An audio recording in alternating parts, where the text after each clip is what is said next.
What kind of man uses the forest as a weapon? I've studied many killers in my life. Some hid behind religion, others behind money addiction or rage. But Robert Hansen, he hid behind the sound of a bread oven and the smile of a family man. From 1971 to 1983, the quiet city of Anchorage, Alaska was home to a nightmare wrapped in flannel and flour. Hansen, known by locals as Bob the Baker, was a husband, a father, a champion bow hunter. And behind that gentle disguise was a man who hunted women. Not metaphorically, literally. At night, he cruised the streets looking for sex workers, women he believed wouldn't be missed. He kidnapped them, raped them, and then this is where it becomes something else entirely. He flew them deep into the Alaskan wilderness in his small bush plane. There, in the silence of the trees, he gave them a head start. And then he hunted them, like deer, with a rifle, a knife, until they stopped running. Police would later find a map in his home, a crude hand-drawn chart marked with tiny ex-Issa burial sites, 17 victims confirmed. He confessed to that, but the map suggested many more, perhaps 30, perhaps 37. We may never know. What drives a man to turn one of Earth's last pure places into a personal graveyard? What dark hole grows so quietly, so undetected, that no one sees it until bodies start surfacing? In his own words, Hansen once said, "I didn't think anyone would ever believe a whore." And so he kept going. For over a decade. They called him the Butcher Baker. But the truth is, he used the Alaskan bush as his ultimate weapon. And the question that haunts me is this: what kind of boy becomes a man who draws maps of where he buries women? Let's go back to where it all began. Robert Hansen was born in 1939 in the flat gray farmland of Esterville, Iowa. From the very beginning, his world was one of discipline, not affection. His father, a Danish immigrant, ran the family like a military bakery, tight schedule, no room for softness. Robert wasn't raised. He was processed. Kneaded like dough, pressed into obedience. At just a few years old, he was already spending hours in the back of his father's bakery, hands coated in flour too small to lift the dough bins, but too scared to say no. The kitchen was always cold. The silence was colder. His mother present but indifferent. She didn't hit him. She didn't hold him either. She floated through the house like furniture, silent, unmoved. He developed a severe stutter made worse by anxiety, and severe acne which left scars across his face and his mind. Kids mocked him mercilessly, but worse than the bullying was the invisibility, the kind where no one calls your name, no one tucks you in, no one tells you you matter. In modern psychology, we call this attachment disruption, when a child doesn't form a stable emotional bond with caregivers. It often leads to chronic emotional numbness or, worse, emotional starvation. And when that starvation goes on long enough, the child stops asking to be fed. They start feeding themselves on fantasies. I often imagine young Robert lying awake at night in that cold house, the smell of yeast still on his hands, staring at the ceiling while the sound of plates breaking downstairs echoed off the walls. The world was loud, but no one heard him. That's the first crack, not in him, in how he saw the world. School should be a place where a child begins to build themselves brick by brick, memory by memory. But for Robert Hansen, it was where he was slowly erased. His stutter made him an easy target. Every time he opened his mouth, someone laughed. Every time he tried to answer a question, the teacher looked away, impatient, uncomfortable, as if his words were a waste of time. He wasn't just bullied, he was forgotten. In the school hallways, he was a ghost. In the cafeteria, always alone. And when he looked at the girls, the pretty ones, the smiling ones, they didn't laugh. They just looked through him, like he wasn't there. That kind of repeated rejection, especially in formative years, can hardwire the brain for shame. And shame, when it has nowhere to go, turns into something much darker: resentment. It starts slow, thoughts like, "Why not me?" Then it grows, "They don't see me." Then it twists, "They deserve to suffer." Hansen began to retreat inward, into fantasy. He imagined being powerful, being respected. Imagined having the girls who now turned away in disgust. He started drawing scenes where he wasn't weak, but in control.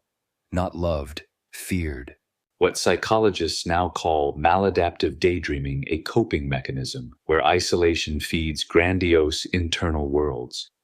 But those worlds, they never stay inside. One teacher later recalled Hansen as quiet, but there was something off in his eyes. That's what silence can do. It turns a boy into a mirror, reflecting back the cruelty he sees. By the time he was a teenager, Robert had stopped trying to fit in. Instead, he began imagining a world where he never had to. A world where he ruled. Puberty is the time most boys become men.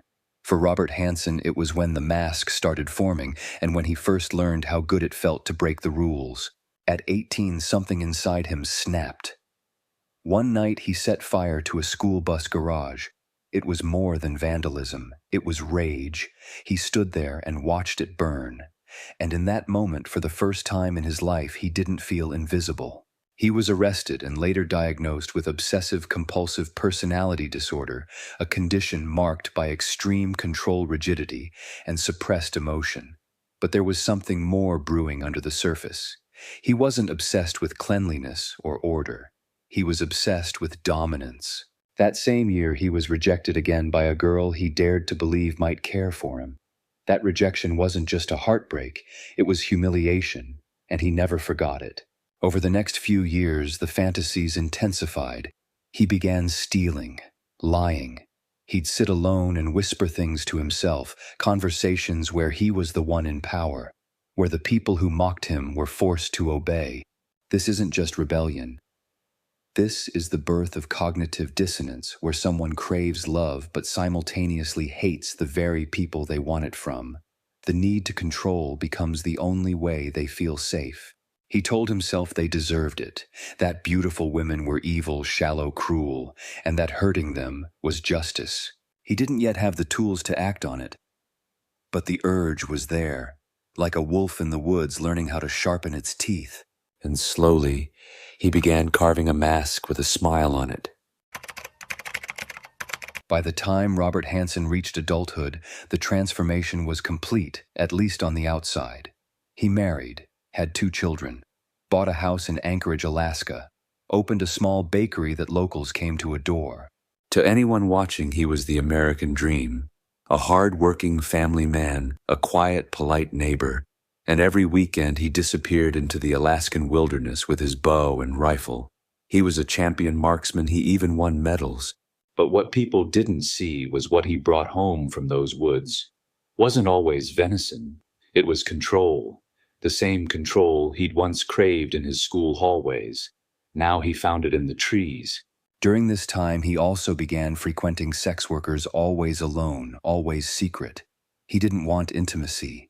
He wanted power that couldn't reject him. And slowly, the line between fantasy and action blurred. Psychologically, this is where we see the full emergence of antisocial traits. He didn't feel guilt. He didn't need connection. But he learned how to mimic it. He learned how to mask. He'd bake birthday cakes for his children in the morning, then stalk the streets at night looking for his next victim. He once said, when describing his life, "I had everything I ever wanted." But it still wasn't enough. Because it wasn't about things. It was about dominion. That's what makes men like Hansen so terrifying. They don't look like monsters. They look like us. They talk like us. They hide in plain sight. And the question I still ask myself is, how do you catch a man who knows how to play the perfect man? For years, Hansen held it together barely. But masks are heavy, especially the kind built from humiliation and hatred. His carefully constructed life started to crumble under the weight of a simple truth. No matter how successful he became, he never felt seen. The final rupture came in the late 1970s when Hansen was accused of stealing a chainsaw. The charges, combined with prior theft and attempted assault convictions, nearly sent him to prison long-term. To him, this wasn't justice, it was betrayal. He served a short sentence, but in his mind, it was society's final verdict. You'll never be good enough. You'll always be the freak. This wasn't just anger. It was what psychologists call a narcissistic injury, when someone's fragile ego is pierced by rejection or humiliation. And what often follows is moral disengagement, a mental trick the mind plays to justify violence, to believe they started this. "I'm only finishing it." Hansen began stockpiling weapons. He purchased a small bush plane and learned to fly it. He started planning meticulously. Victim types, hiding spots, escape routes.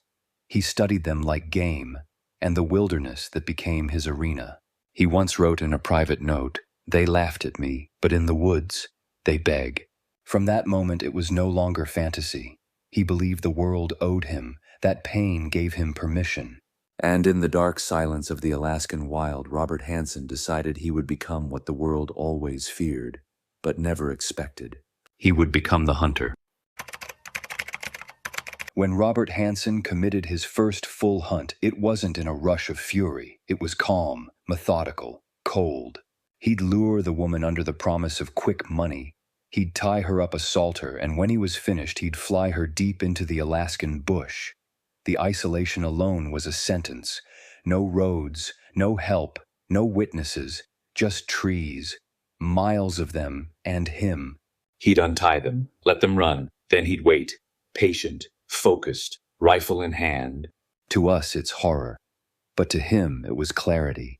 This wasn't violence for its own sake. It was a ritual of power, a way to rewire his identity, from the trembling boy behind the bakery counter to the calm man who decided when someone would die. Psychologists call this a sadistic fantasy loop, a cycle where control, domination, and the anticipation of suffering replace normal emotional rewards. And the wilderness gave him the perfect stage: no interruptions, no neighbors, just silence and the sound of fear breathing in the trees. One survivor described how after hours of running she heard him walking behind her, slow, steady, relaxed. He wasn't chasing, he was enjoying.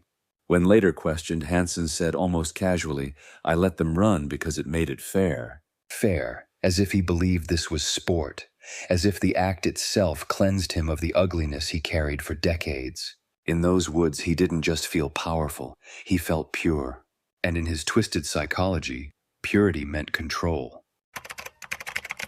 You'd think a man like Hansen, after doing what he did, would break, that the weight of taking a life would leave a mark, a tremble, a crack in the mask. But when he came home from the wilderness, he baked bread. He greeted his children, kissed his wife on the cheek, smiled at neighbors, and slept peacefully.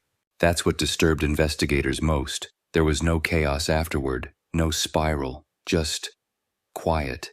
But inside, he was feeding something. Each kill was fuel. Each burial was a psychological anchor, a way to reassert control when the rest of the world felt uncertain.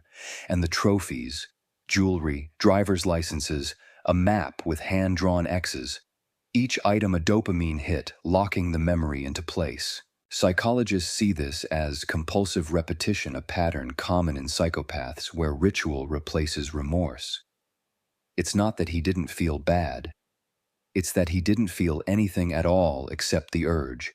And that urge kept growing. Faster, hungrier. Like any addiction, the high faded quickly. And so he needed more. More women, more control, more fear. He began to take risks, sometimes kidnapping 2 women in a week. But still, no one suspected the baker. No one thought to ask where he went during his hunting trips.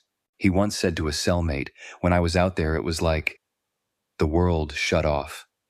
It was just me and her and the trees." That's not regret. That's peace. For the first time in his life, he felt free. It was a 17-year-old girl named Cindy Paulson who ended the spree. In 1983, she escaped from Hansen's home, barefoot, handcuffed, terrified. She ran straight to the police. At first, they didn't believe her. Just another troubled girl. But one officer, Detective Glenn Fluth, listened. He looked closer, and when the pieces fell into place, the mask came off. Search warrants revealed a nightmare jewelry belonging to missing women, firearms, a map marked with 37 small X's, and then the confession. In the interrogation room, Hansen was calm. Too calm, he offered facts like a man reading off a grocery list, names, dates, locations. But never emotion. When asked why he drew the map, he simply said, "So I wouldn't forget where I put them." It wasn't guilt, it was pride. The map wasn't evidence, it was legacy. That's what psychologists call the collapse of the false self, when the persona can no longer hold under truth. But in Hanson's case, even stripped bare, there was no grief. Only calculation.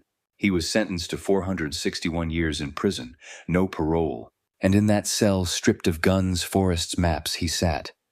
Still, silent. Was there any humanity left? Some say no. Others say, maybe in the quiet for the first time he met the boy he buried long ago. But to me the most haunting image is this. The baker's hands, once dusted with flour, now drawing tiny crosses on a map. Not for love, not for sorrow, but to remember where he made people disappear. And he remembered everyone. Robert Hansen wasn't born with a knife in his hand. He was born with a stutter, with acne, with silence all around him. If someone had noticed the boy in the bakery, if someone had listened in that classroom or looked past the scars, would this story have ended differently? We'll never know. But in every step of his life, the signs were there. Isolation, obsession, bitterness that fermented for years unchecked. Criminal psychologists now understand what Hanson's story reveals. That long-term emotional neglect, especially in childhood, can lead to deep distortions in empathy and identity. What he lacked wasn't just love. It was mirroring that essential psychological feedback where a child learns, I exist, I matter. Without it, the child disappears into fantasy, and when fantasy becomes the only place a person feels alive, they will do anything to make it real. He used the Alaskan wilderness not just as a hiding place, but as a mirror, where no one told him who to be, so he became the one who decided who lived. It was never just about the women. It was about rewriting a story where he was no longer powerless. But here's the truth that haunts me most. There are other Hansons, not with rifles, but with the same wound, the same mask, the same silence that keeps growing underneath their smile. So I leave you with this. Next time you meet someone too quiet, too invisible, don't look away, because someone out there is already drawing a map, and no one's looking until it's too late.